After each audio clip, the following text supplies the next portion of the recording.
How many of you have visited Istanbul? Maybe 20-30% of the audience. MashaAllah, tabarakallah. Describe Istanbul in one word. History. What else? Masajid. Interesting. I like this. What else? Culture. One word. What else? Sultanate Uthmani is two words.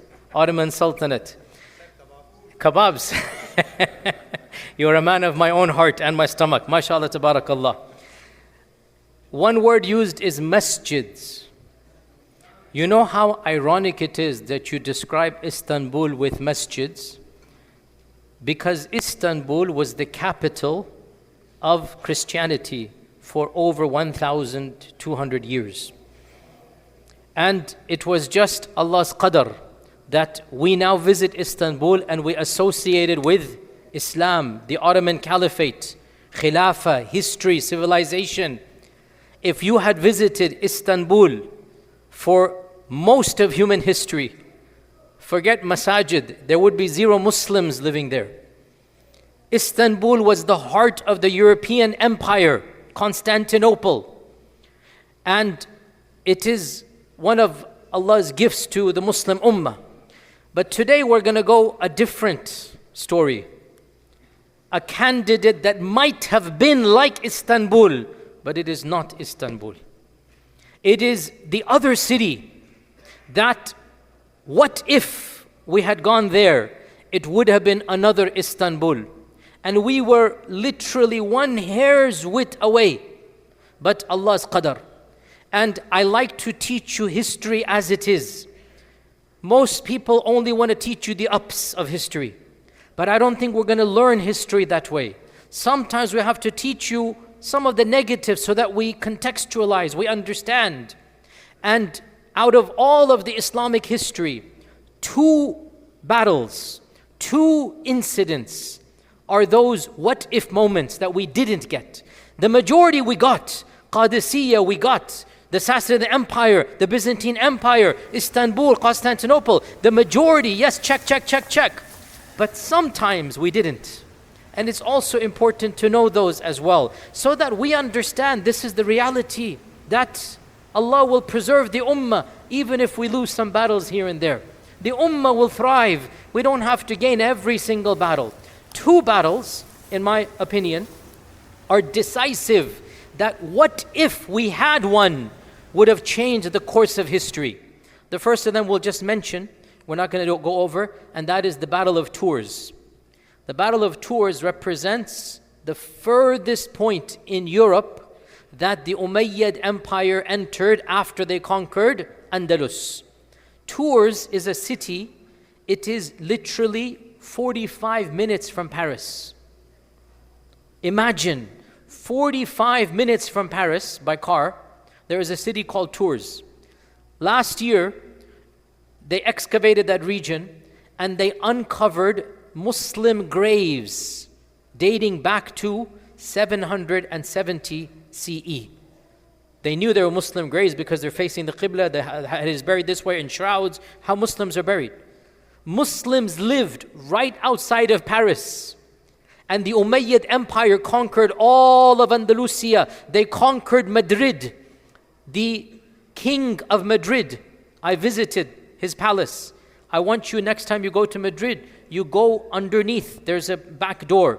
You go behind the palace and you will find the actual remains of the Umayyad governor who ruled Andalus from Madrid. The remains are there. King Juan's palace is built on those remains. How symbolic. The Battle of Tours went all the way up through Andalus, all the way to Europe, until it got to almost Paris. And then the Umayyad Khalifa died, and he said, the next guy said, guys, sorry, I'm not interested in your warfare on the other side of the world, come back home. One of those what if moments. If the Muslims have gone on, what would have happened, Allah knows. That's one story, maybe another day we'll talk about that. Today we're going to do another story that is rarely discussed, but it is also a what if moment. And in fact, it is a far bigger what if moment, because we really were just one quarter of an inch from capturing, from moving on. And that is the magnificent city of Vienna. Vienna. Vienna, and what will make you understand what is Vienna? Vienna, anybody who visits it now, and I visited it a few months ago, I was in awe. I have traveled to hundreds of cities. Without exception, Vienna is in the top 5 cities I have visited in my life in terms of just historic beauty. Unbelievable, the architecture, the magnificence, the culture, the arts, the civilization. We forget what Vienna was. Vienna was the capital of European empires. The Roman emperor lived in Vienna for centuries. The Habsburg dynasty was the most powerful dynasty of Europe for many centuries. History is weird. These massive dynasties are forgotten by later generations. That's one of the lessons of history. A name that was a household name is no longer even known to the average household. But the Ottomans were well aware. And the Ottomans, Allah blessed them to conquer so much. They conquered all of Anatolia, which is now Turkey. Then they conquered Constantinople, which is onto the European side. They turned it to Istanbul. And then they continued onwards. Sulaiman al-Fatih continued conquering. He conquered Bosnia. I gave a lecture about Bosnia a few months ago. He went into Bulgaria and he conquered portions of Bulgaria and Hungary. There are mosques in Bulgaria to this day that date back 700 years, 600 years, Sulaiman al-Fatih's time. Bulgaria still has a small Muslim population from the time of the Ottoman Turks. And once Sulaiman al-Fatih conquered all of those regions, he said, let me try Vienna. Vienna was attempted twice. The first of them was haphazard. The second was what we're primarily going to discuss. The haphazard one, Sulaiman al-Fatih. When it wasn't the aim was Balkans, the aim was Bulgaria. Success, success, success. He's like, why not try the big prize, Vienna? And so, Sulaiman al-Fatih, in 1529, Sulaiman the Magnificent decided to try Vienna one time, the first time. And he marched to Vienna and laid siege to Vienna for 2 weeks. 2 weeks, short time. And the rainy season came. His troops didn't have enough food, and he realized this is not going to work. He discovered something that later we should have known and realized. Vienna's walls are some of the most fortified walls in all of Europe. Why? Because Vienna, as we said, was the capital of the Habsburg dynasty and where the Roman emperor lived for many centuries. And they realized its importance. It was the cultural and intellectual and political capital in the 14th, 15th, 16th centuries. After the fall of Constantinople had already gone into the decline. That's one of the reasons why the Ottomans were able to capture it. Constantinople began the decline, and when it was already down, Allah allowed the Ottomans to get it. Vienna was on the rise. And when Sulaiman the Magnificent laid siege, he realized that I cannot really do this. I don't have the weapons, the troops, the food. So 2 weeks, he gave up, he goes back. 100 years, the Ottomans kept on thinking, because they now have Constantinople, they have Bulgaria, they have the Balkans. What's the next big prize? Vienna, Austria, the Habsburg Empire. This is the opening to the rest of all of Europe. If they can get Vienna, then all of Central Europe will fall after that. And then after that, you will get to the Western Europe. And so, in the time of the 17th century, the Vizier, Kara Mustafa Pasha was his name, decided, I will make a name for myself and I will conquer Vienna. And so he asked permission from the Sultan, and he asked for an exorbitant sum, and he mustered the largest army the Ottomans had seen in their entire history, a staggering 180,000 men. In that time and age, this was an army that nobody could beat. And this is why this is such a sad story, because everything you would think, check, check, check, check. The largest army ever. There was no way another army could fight 180,000. Also remember, Europe at the time was not the EU. Europe was dozens of small little kingdoms, fiefdoms, تحسبهم جميعا وقلوبهم شتى. They were disunited. Each little country, each little dynasty, each little monarchy. And now there's a civil war going on in Europe. The Catholics against the Protestants, against the Huguenots, against others. All of this is beginning at this stage. And so they are very far from united. And the Ottomans realize this is our time. So Kara Mustafa Pasha realizes that this is the time to do so. And he musters, as we said, almost 180,000 troops. And he marches on to Vienna. And this is in 1683. So 120 years after Suleiman. 1683. And how many warriors does Vienna have? In opposition to 180,000, make a guess. How many soldiers in Vienna? Guess. 50? 10? It's a bit too low, but you're not too far off. 20. 20,000. Vienna had 20,000. And the Ottomans had 180. You would think this is a no-brainer. You would think on top of that, when Kara Mustafa Pasha marches on and he's about to reach Vienna and the emperor hears about the army, the emperor does what Roman emperors do. He takes his wife and his family and his gold and he runs away. Can you imagine the emperor abandons Vienna? What do you think the morale will be of the people? The emperor fled for his life. He didn't want to be captured. And so he abandons the city to another lieutenant. Here, you take charge. I don't want to fight. I don't want to be with you guys. Can you imagine the morale? And many families, the elite, the rich, they fled. They gave up. And who remained? The poor. The people who had no option. But see, desperation leads to what? Fortification, courage, bravery. The ones who had nowhere to go and they would have been killed or sold, they are the ones that are left. And so everybody that remains becomes a volunteer soldier as well. So along with the 20,000, now every single person that remains becomes an active aid and helper. What do you expect is going to happen, right? And Kara Mustafa Pasha comes, and now here we get to a bit of a sensitive thing. Obviously, listen, history is always subjective. How do we describe Kara Mustafa Pasha? If you use adjectives that are not noble, some people get irritated. And if you use too, grandiose adjectives, well, that also isn't true. We leave his affair to Allah. Let's just say most historians say there was an element of arrogance and confidence and yaqeen that there is no way I'm going to get lost over here. That was one of the major causes of downfall. And subhanAllah, if you had studied history, you know in the Battle of Tabuk what happened. Sorry, not in the Battle of Tabuk, the Battle of Hunayn, sorry, the Battle of Hunayn, not Tabuk, so scratch that. The Battle of Hunayn, what happened? Allah says in the Quran, in the Battle of Hunayn, إِذْ أَعْجَبَتْكُمْ كَثْرَتُكُمْ. You thought your numbers would do the job. فَلَمْ تُغْنِ عَنْكُمْ شَيْئًا. It was of no use to you. It is as if that same lesson was repeated.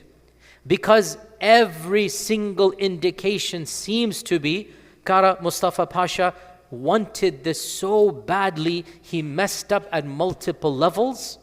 And the main cause, in hindsight 2020, was his overconfidence. There is no way I'm not going to get Vienna. And he made blunders that in hindsight are so obvious, but at the time nobody's pointing them out. Of them, in his arrogance, and maybe there's an element of truth to this in the sense, I'm not saying this was wrong. When you are the conqueror, when you are the other side, you have to demonstrate a confidence, right? That confidence can be interpreted as arrogance. So one of the things he did when he camped outside the city, he built so that the city could see, so the city, you have to realize, the city is a fortress, right? Even if you have 100,000 people, you still don't have the cannons that can go through the fortress at this stage. It's still too early. It's 1683. Cannons have not yet been developed to destroy the city walls. So even if you have 100,000, what you have to do is starve the people into submission. It's almost impossible to charge into the city because of the multiple layers. So the goal was to surround the city and to starve them out. Siege, that was the goal. So a part of that tactic is to taunt the people in the city. So what would he do? He built a magnificent silk tent and palace and house for himself. And in the middle that the people could see was a golden fountain.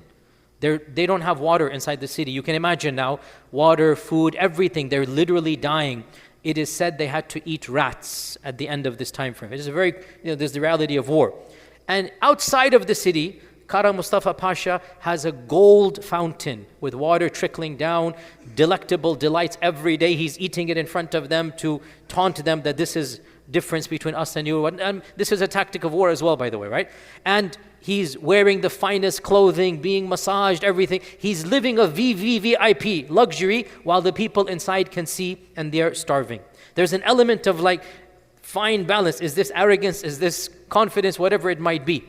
And on top of this, one of the biggest problems that he had, hindsight again, this is 2020, in order to maintain the city and not damage the inside, he refused to charge in, because if you charge in, you will essentially cause a mob chaos and you will destroy much of the city, as happens every time the troops enter. What he wanted to do was negotiate a surrender. And if the surrender is negotiated, the city is intact. And it is even said he had grand ambitions to become the next Khalifa. That once he's conquered Vienna and he has all of these troops, maybe he can now rival. If not the Khalifa, without a doubt, he will become the legendary military victor in the history of Islam, the one who conquered Vienna. So he wanted to keep Vienna intact in order to present as a prize. And this was, in hindsight, one of the biggest mistakes. Because if he had attacked, yes, the city would have been damaged, but there's no way 180,000 are going to be defeated by the 20,000. But he refused because he waited for a surrender. And that siege lasted not weeks, months. Months. The people inside were starving. They were dying. But what's going to happen in those months? The disunited European dynasties found a reason to unite. This was one of the biggest blunders that he did. In his arrogance that nobody's going to defeat 180, he never took into account that the lengthy siege would incentivize the other powers to combine their forces, which is what they did. And King Leopold and other kings of the region, the Polish king and the king of Bulgaria and the king of Hungary, they all for the first time united. They hated each other. They had civil war with each other. But now they realized we need to unite against the Ottomans. And so they each sent their troops for the first time. This is the beginnings of the EU, literally. The first time there's an EU. They sent their troops to now fight against the Ottomans. And in the confidence of our guy, Kara Mustafa Pasha, he surrounded Vienna. And there was a mountain and a hill that looked onto the side of Poland, and he thought, who's going to come from across the mountain? Who's going to climb the mountain and attack me? He did not station any troops from the side of the mountain. All of the troops facing the city, and the mountain is basically on the back to the left. I mean, a classic blunder 101. It's like the Battle of Uhud when you leave unannounced what's going to happen. Literally blunder one. In hindsight, we can say that, right? And in the next 3 months, a number of flurried negotiations take place, and one particular person, now obviously from our side he's on the other side, but we understand the other side views him as a brilliant military person, and he was, we have to be honest here, from their side, without a doubt, he did an amazing thing. Who is this person? King John Sobieski of Poland, Lithuania. And he's a very interesting character, and he is considered to be one of the icons of European history. He himself, by the way, was not born into royalty, but he was chosen as a king in a time when kings were not chosen. This is one of the rare people. He earns his honor through courage. He earns his respect through integrity. Very rare in that time frame. And that he won battle after battle for his people until when a previous king dies, the next group basically says, you know what? We don't want his family. We want you to be king. So as a military genius, he is made the king of Poland. And because he's not royalty, he actually speaks to the other kings in a very harsh manner. Are you out of your minds? You're fighting over each other and the Ottomans are there. Yeah, there's a council, literally there's an EU council here. And he's the one who unites the Europeans. The emperor supports him. The Pope supports him. And he's the one who is then given military charge over all the different European groups. So he leads a force of how much? 80,000. 80,000 against 100. Well, by the time he comes there, it's 120. Because 3 months have gone, people have died, people have abandoned. You have to realize, not everybody is going to be a loyal servant. People have gone back. So 80 against 120. And in that 80, there was one cavalry, which is considered to be the most legendary in all of European history. They no longer exist, but in that time frame, it was the elite of the elite. These are called the winged hussars. The winged hussars. The winged hussars were the most elite, militarily trained. Every soldier had to be physically fit to a certain degree. Their horses were the best horses. Their armor was the best armor. Their lances were the biggest lances. And then, here's something unique. And when I went to Vienna, I saw their military garb. It's really amazing, to be honest. It is very impressive. The only cavalry in all of human history, they actually wore wings on their backs. Actual wings made out of ostrich feathers and eagle feathers. Every one of them would have 2 wings, like as if they are like birds or angels, right? And the point is, when you saw them and they're coming down, you literally, you're just mesmerized, like what is going on? You're terrified. You have these wings coming forth, and there's the sound, and there's the charging, and there's the trumpets blowing and whatnot. The largest gathering of this contingent, the winged hussars, took place under King John Sobieski of Poland. 20,000 of them. Never in human history had this many come, again because of the Ottomans. And quite literally, the Ottomans were surprised one day to find in the distance this large army coming. They were completely taken by surprise. Can you believe, like, this is a siege going on here? Even then, when our guy Kara Mustafa Pasha sees them, he tells the elite troops of the Ottomans, these were called the Janissaries, the Janissaries. The Janissaries that were guarding the city, he tells them, you remain here. I want to protect the city.